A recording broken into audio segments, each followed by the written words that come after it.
Zé Brasil, de Monteiro Lobato, voz Iba Mendes.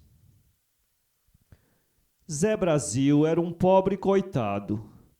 Nasceu e sempre viveu em casebres de sapé e barro, desses de chão batido e sem mobília nenhuma, só a mesa encardida, o banco duro, o mocho de 3 pernas, uns caixões, as cuias. Nem cama tinha. Zé Brasil sempre dormiu em esteiras de tábua. Que mais na casa? A espingardinha, o pote d'água, o caco de sela, o rabo de tatu, a arca, o facão, um santinho na parede. Livros, só folhinhas, para ver as luas e se vai chover ou não, e aquele livrinho do Fontoura com a história do Jeca Tatu.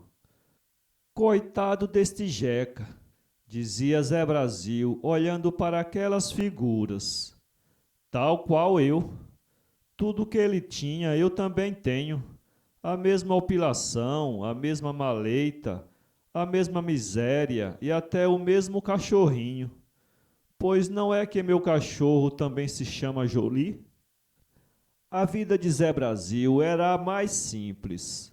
Levantar de madrugada, tomar um cafezinho ralo, escolha com rapadura, com farinha de milho, quando tinha, e ir para a roça pegar um cabo da enxada. O almoço, ele o comia lá mesmo, levado pela mulher.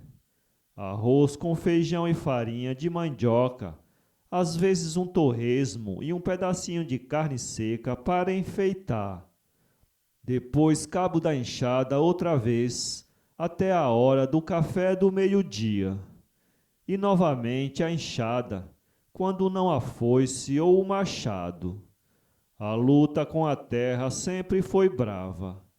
O mato não para nunca de crescer, e é preciso ir derrubando as capoeiras e os capoeirões, porque não há o que se estrague tão depressa como as terras de plantação. Na frente da casa, o terreirinho, o mastro de Santo Antônio. Nos fundos, um chiqueirinho com um capadete engordado, a árvore onde dormem as galinhas, e a horta, umas latas velhas no girauzinho com um pé de cebola, outro de arruda e mais remédios, hortelã, cidreira, etc., no giral por causa da formiga. Ah, estas formigas me matam, dizia o Zé com cara de desânimo. Comem tudo que a gente planta. E se alguém da cidade, desses que não entende de nada desta vida, vinha com histórias de matar formiga, Zé dizia: matar formiga, elas é que matam a gente. Isso de matar formiga é só para os ricos, e muito ricos. A formicida está pela hora da morte, e cada vez pior, mais falsificada. E que me adianta matar um formigueiro aqui neste sítio, se há tantos formigueiros nos vizinhos? Formiga vem de longe. Já vi um olheiro que ia sair a 1 quilômetro de distância. Suponha que eu vendo a alma, compro uma lata de formicida e mato aquele formigueiro ali do pastinho. Que adianta? As formigas do Chico Vira, que é o meu vizinho deste lado, vêm alegrezinhas visitar as minhas plantas.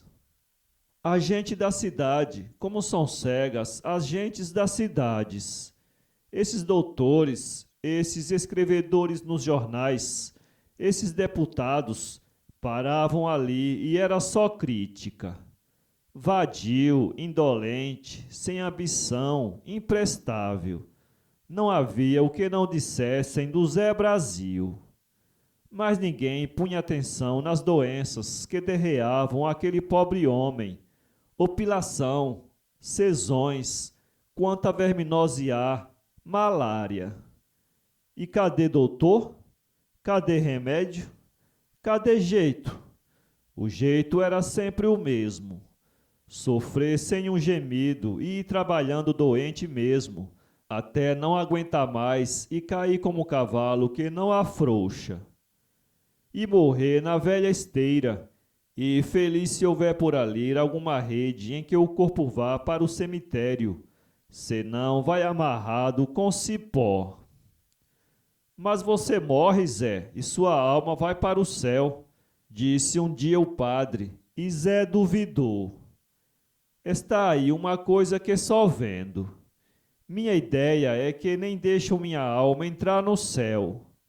Tocam ela de lá, como aqui na vida o coronel Tatuíra já me tocou das terras dele. Por quê, Zé? Eu era agregado na fazenda do Taquaral. O coronel me deu lá uma grota, fiz minha casinha, derrubei mato, plantei milho e feijão. De meias? Sim, metade para o coronel, metade para mim. Mas isso dá, Zé? Dá para a gente ir morrendo de fome pelo caminho da vida, a gente que trabalha e planta. Para o dono da terra é o melhor negócio do mundo. Ele não faz nada, de nada, de nada.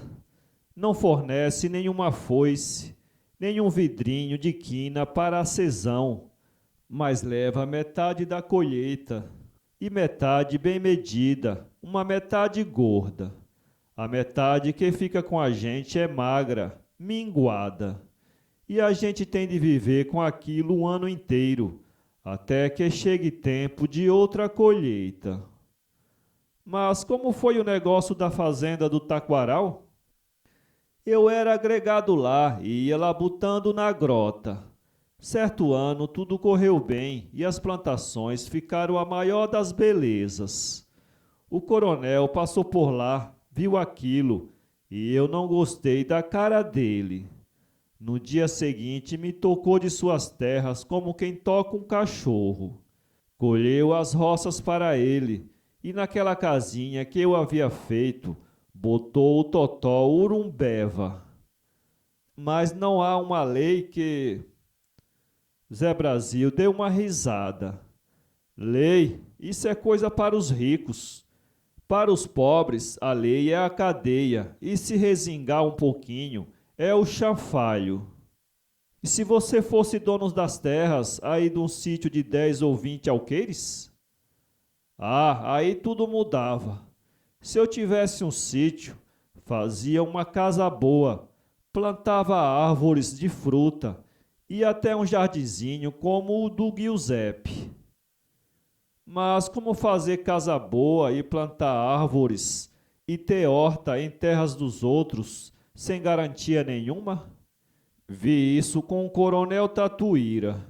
Só porque naquele ano as minhas roças estavam uma beleza, ele não resistiu à ambição e me tocou.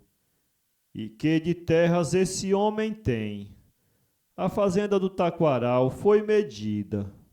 A fazenda do Taquaral foi medida.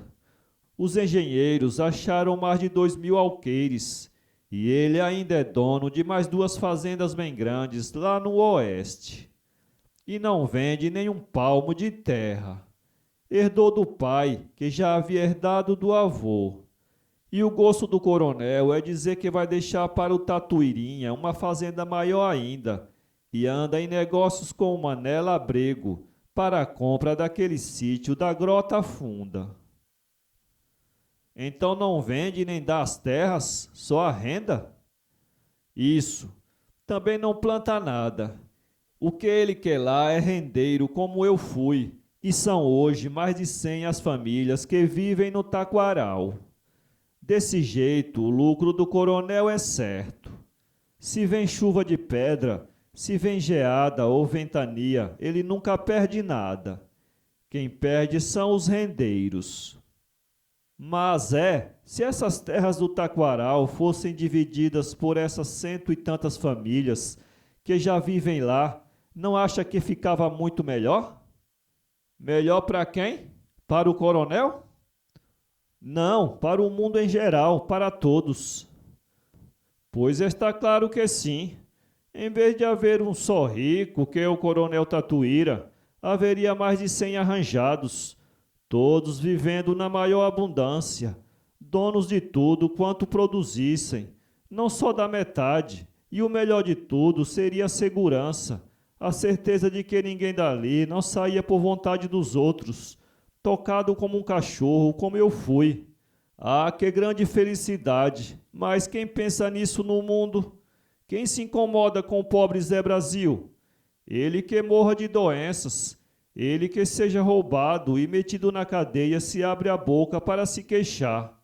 O mundo é dos ricos e Zé Brasil nasceu pobre. Ninguém no mundo pensa nele, olha para ele, cuida de melhorar a sorte dele. Não é assim, Zé. Apareceu um homem que pensa em você, que por causa de você já foi condenado pela lei desses ricos que mandam em tudo e passou 9 anos no cárcere. Quem é esse homem? Luiz Carlos Prestes. Já ouvi falar. Diz que é um tal comunista que quer desgraçar o mundo, acabar com tudo. Quer acabar com a injustiça do mundo. Quer que, em vez de um tatuíra, dono de milhares de alqueires de terra e vivendo à custa dos que trabalham, homem prepotente que faz o que faz a você, que toca a gente, que toca, que manda prender e meter o chanfalho em quem resmunga, haja centenas de donos de sítios dentro de cada fazenda, vivendo sem medo de nada, na maior abundância e segurança. Que beleza se fosse assim. E por que não há de ser assim? Basta que vocês queiram. Se todos os que sofrem essa injustiça da falta de terras próprias, num país tão grande como este, se reunirem em redor de Prestes, a situação acabará mudando completamente. O Brasil tem 5 habitantes para cada quilômetro quadrado. Quanto é isso em alqueires? 1 quilômetro quadrado é um pouco mais de 40 alqueires. Ora, havendo 5 habitantes para cada quilômetro quadrado, cada habitante pode ter um sítio de 8 alqueires, homem, mulher ou criança. Quer dizer que terra é o que não falta. Falta uma boa distribuição das terras, de modo que se acabe com isto de uns terem tudo e a grande maioria não ter nada. Mas por que então esse homem é tão guerreado? Justamente por isso. Quem é que o guerreia? Os que trabalham na roça como você? Os que sofrem a injustiça do mundo como você? Os que nas cidades ganham a vida nos ofícios ou como operários de fábricas? Os que produzem tudo quanto existe no mundo? Não. Os que combatem Prestes e as ideias de Prestes não são os que trabalham, e sim os que vivem à custa do trabalho dos outros. Como aqui o coronel Tatuíra. Exatamente. São os tatuíras que tomaram conta do mundo, e como para eles está tudo bem, não querem mudança nenhuma. Para eles está bom mesmo. Não precisam trabalhar e são donos de tudo, das terras, das casas, das fábricas e do produto do trabalho dos outros. O mal está aí, Zé. No dia em que quem trabalha ficar dono do produto do seu trabalho, tudo entrará nos eixos e todos serão felizes. Mas isso de sem trabalhar e para um só ficar com tudo, isso não está certo e tem de acabar. Pois no Taquaral é assim. 100 famílias trabalham naquelas terras como negros de eito, para que o coronel viva no macio, sempre lá pelas capitais, arrotando o presunto. Do que essas famílias produzem, a parte que a eles cabe mal dá para não morrerem de fome e não andarem totalmente nuas. Se o Prestes quer mudar isso, esse homem merece a nossa aprovação. Se ele tiver o apoio de vocês todos, quem poderá com ele? Vocês são os milhões. Os tatuíras não passam de centenas. Se sendo tão poucos, os tatuíras dominam e exploram vocês, que são milhões, isso vem de uma coisa só: falta de conhecimento por parte de vocês. É que vocês não sabem, e o remédio é um só: procurar saber. No dia em que todos souberem como as coisas são, nesse dia tudo começa a mudar, e em vez da felicidade ficar só com as centenas, passará a ser também dos milhões. Mas como a gente há de saber se cada um diz uma coisa? Jornal eu não leio, mas o Chico Vira lê, e outro dia me disse que os jornais andam falando horrores do comunismo. Os jornais deles, está claro que dizem horrores, mas os jornais comunistas, ou o do Prestes, esses dizem as coisas do modo diferente. Em que vocês devem acreditar? No que dizem os tatuíras e os jornais dos tatuíras? Ou no que dizem os homens que querem o bem de vocês? Os homens que padecem por vocês, como esse Prestes, que já passou 9 anos no cárcere, incomunicável, só porque em vez de decidir pela felicidade dos tatuíras, se decidiu pela felicidade de Zé Brasil? Eu estava me parecendo que era assim, mas não tinha certeza. Agora estou compreendendo muito bem como é a coisa. Estou vendo que o nosso homem é esse Prestes, e que quem é contra Prestes e seus companheiros só prova uma coisa, que não quer mudança nenhuma no mundo, que quer que tudo fique como está. E acha justo isso, Zé? Acha justo que tudo fique como está, isto é, uns tendo tudo e a imensa maioria não tendo nada de nada de nada? Se eu achasse justo isso, eu tinha de dar razão ao coronel Tatuíra quando me tocou da grota e se apossou da casa que eu ergui com tanto trabalho e das roças que plantei e estavam tão bonitas. Ora, como é que eu poderei concordar com uma injustiça destas? Prestes, Prestes. Por isso é que há tanta gente que morre por ele. Estou compreendendo agora. É o único homem que quer o nosso bem. O resto, é tudo mais ou menos Coronel Tatuíra. Para ler este conto, acesse www.poeteiro.com